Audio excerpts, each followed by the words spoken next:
Hey YouTube, it's your boy Danny. You know who it is. Rudy. It's your boy Josh. It's your boy Josh. There we go. And we have a deck profile, a very special deck profile coming to you from Josh. Josh's mind itself, the Equinox, as I like to call it. Anyway, You want to give us explanation on your deck? Anything? Today we're gonna be showing Mermail, but it's not Sekka Mermail. It's Mermails that can play Yu-Gi-Oh! It lets you play second turn, first turn. I'm missing some stuff in, so I'm not showing it in the video. I'll probably do an update video next week. First turn can go Gumblar into 6-hand loop. This one's more based on just setting up Double Frog with back row and just not letting your opponent play anything at all. So I guess we're going to go into that. It is a 45 card deck. Don't at me at it. It works. I've been playing the deck for 5 years, so let's go into this. Alright, here you go. First card. First one that we're running is Moon and Glacier. You have to run this card. If you're not playing this card in Mermails, you're trash. You're doing it wrong. Hitting your opponent with 2 cards every turn. In every game you search this out, you hit 2 cards turn 1. Gumblar does this, so you lose 4 cards and you make him lose another 2, 6-card loop. This is a really good card, and you can mimic your graveyard every time. Alright, you heard it here. You're trash if you don't. The next card we are running one big boy, lead. He's just there so that way you can smack your opponent. Necessarily he's there now, we'll come playing the one sphere, he grabs sphere back. But he's mainly there just so that way, if you don't have Gumblar in this deck, you can go Moon and Glacier into lead, pitching 3 cards in hand, dropping 2 toads and back row. So your opponent's looking at 2 negations, 2 cards in hand. That just puts him in a bad spot. Next one is 3 Megalo. You have to play 3 Megalo. People that say they're playing Mermail with 2 Megalo, you just don't do that. Free search off the spell trap. Pitches 2 cards, comes out, swings at 2 monsters. If you're running the spell, you're hitting someone for 64, and then your Dragoon for 1800 perfectly, so hitting them for a perfect game. Alright, nice. The next card you're running is your Sorcerer, which is the 3 Teuses. Card's nuts, especially in this deck. You're running it. This card plus Prince leads you to Gumblar hand loop, but also this card helps you get, it's a toolbox. It helps you add any of your little guys, which I'm going to explain right now. Is 1 Pike. I kind of want to run this at 2 now because I'm running a bunch of little ones. Card's nuts. You can soul charge this per game. You can special this with Gun, bringing him out, pitching something, getting the effect to go off, and then you extend your plays more. We are running 2 guns. I thought about 3, but I decided to run the next card. 2's fine. You usually draw into one, you search the other one, or if you draw 2, you kind of sit on them, which is how you do you pitch this with Megalo, special Megalo. This will summon the lead, and then now you have a 2+1. Right. This is one of the cards I had cut the 3rd gun for. It's Abyss Osea. Card comes out with Teus. You target a Mermail. It brings out anything that adds up to 7. So if you're sending a big boy, it brings out up to 7.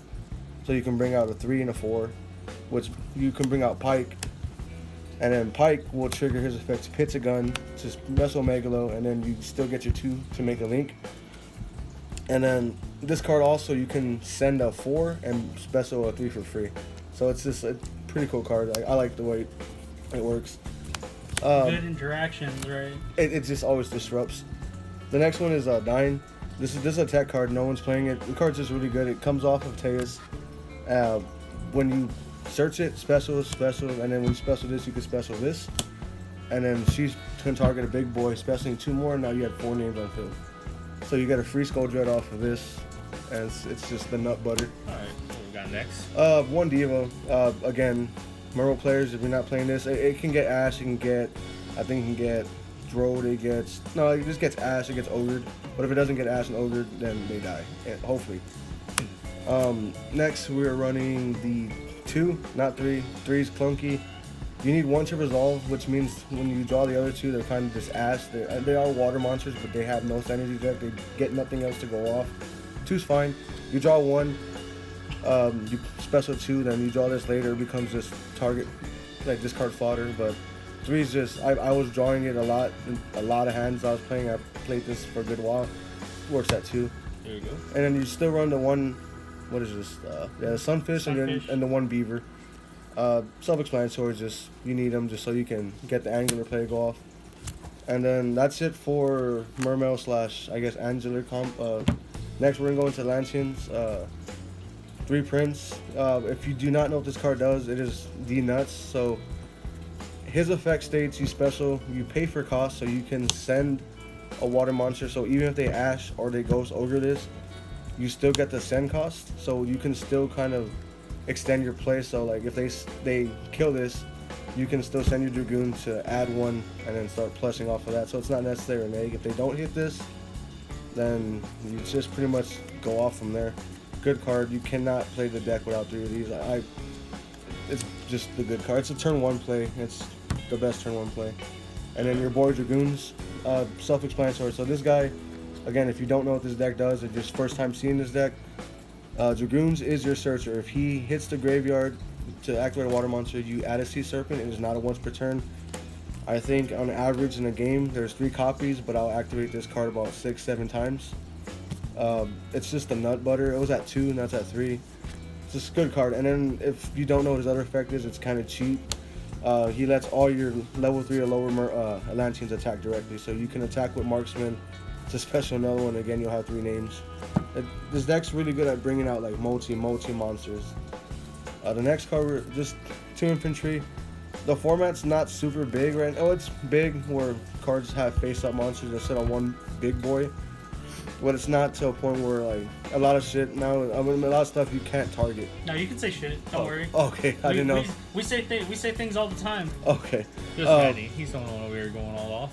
But I didn't. I thought a lot of consideration of running this at 3, but I was like, no, because one of the best deck right now is Sky Strike, right? Sky Strikers, and pure Sky Strikers. They can sit on monsters, but you can't touch them.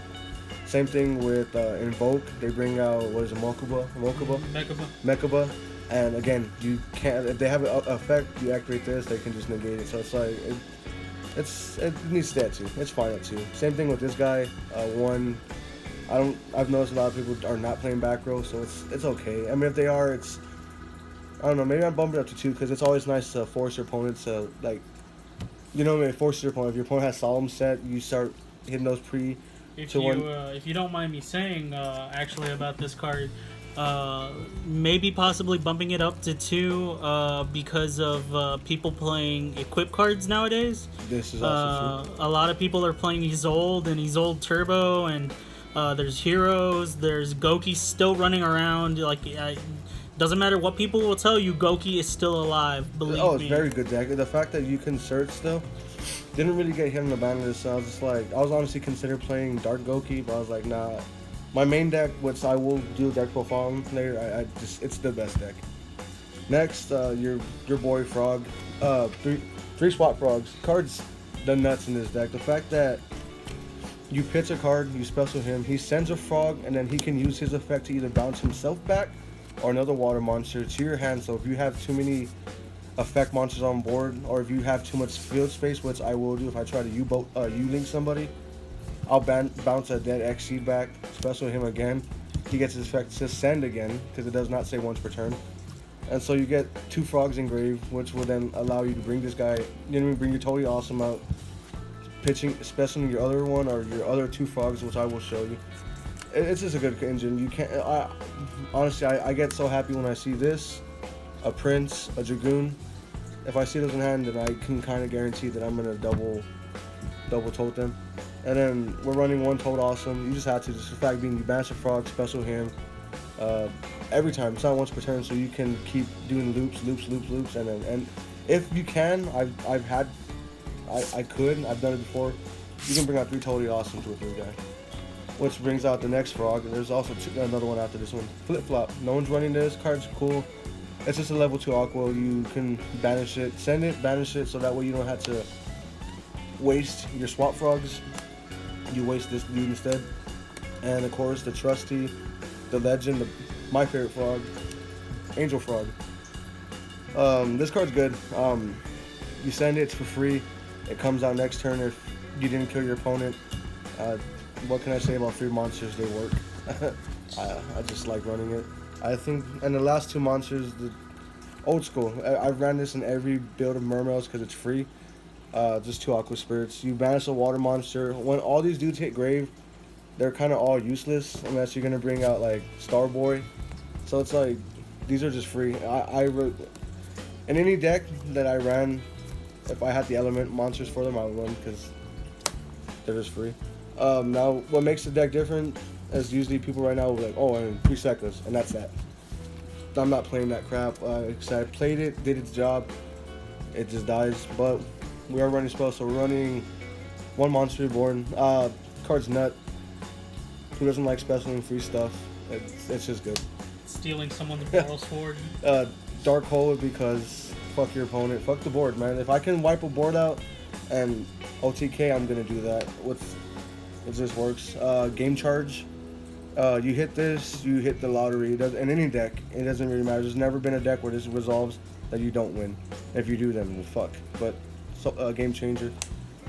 And 1 salvage. Super, super, super clutch card, man. You can get all your little dudes back. You can get your princes back. You can get all your discard fodder back, and just keep going from there. So, with this, I can add back a prince, and I can add back an infantry, pitch both of them, special Megalo, get a dragoon, and then pop a face up. So it's like salvage is good. Onto traps, 1 sphere. This card's not as powerful as it once was. Back then you ran 3 of these. It's because you set the MST, you chain special Lin, kills itself, you special lead off of this. This card's just good because like I want to search something with Megalo. I don't like special the Megalo and then nothing comes out of it. You pitch 2 for 1, adds 1, which necessarily it can eventually add something else. And then the next one we are running are just the Solemn Brigade, man. I don't like special summon, so we're running 2 strikes, 1 judgment, and the 1 warning. That's where I feel Mermail's lacked in Sekka's Mermail, is that you would put all your fate into Sekka's Light, hoping to draw your 2 and then forcing your opponent into bad spots. But if they got over your Toad, and it made you negate with your other Toad, you're just sitting on 2 frogs that don't do anything. Whereas now you sit on this literally can change the game. If you activate a Solemn at the right time, your opponent's forced to pass turn and then GG. So that's the deck. I think it's 44, 45, but in my opinion, is the way to play Mermails. It's consistent. It's no hand trap, so if you're kind of on a budget player, I will update this now with hand traps eventually soon. But all the cards did just get reprinted. Well, not all of them, but most of the cards did just get reprinted. So it is fairly budget.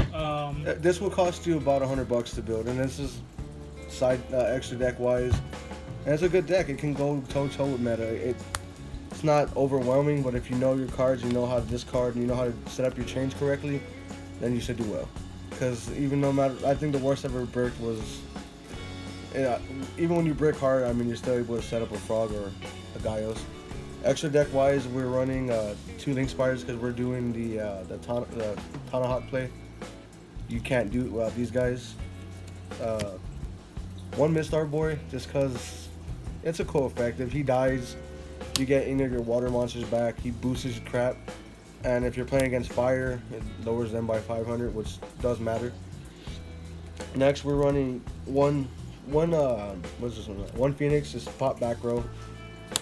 1 Cerberus is to pop monsters. I don't necessarily go into these. I'll go into these once I start doing the link, which I will show once I get the rest of the cards. 1 Big Girl.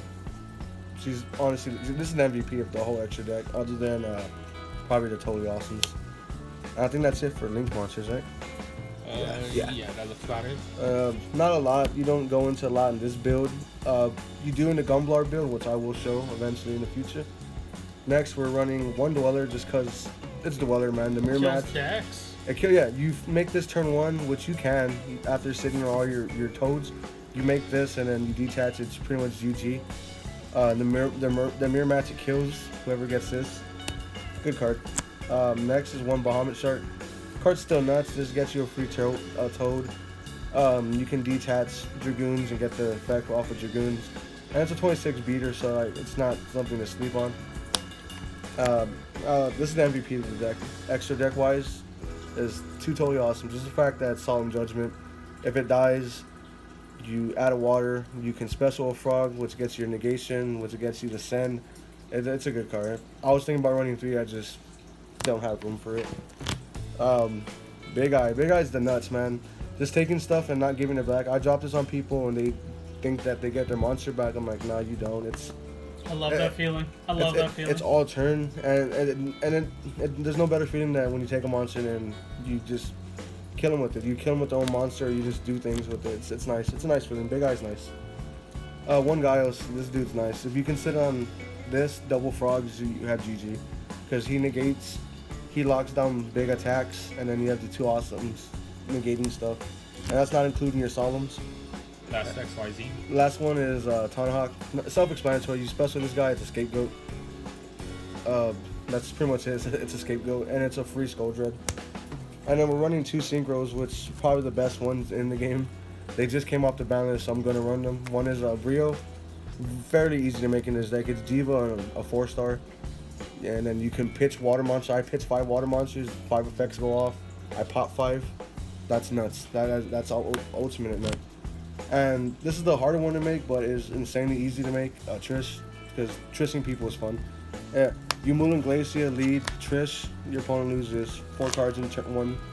So it's nice. That was the Mermail profile. It's a little rogue deck I've been playing. This is my fun deck. It was my main deck until I picked up Crusaders, and we will show that one as well. It's a good deck. It's a fun deck. Side deck I have, but I haven't put together. But in the future version 2, we'll have the full updated deck. Full updated version of the deck. So remember, y'all, donate to the Patreon. Hit that like button. Smash that like button. Destroy that like button. Tap it. Just gently tap it. Gently bop it. Like the Facebook page. Add Josh on Facebook. He's a cool dude. He's an admin of a Yu-Gi-Oh page, a big Yu-Gi-Oh page here in San Antonio. Keep the game alive, and remember, catch us on turn 2.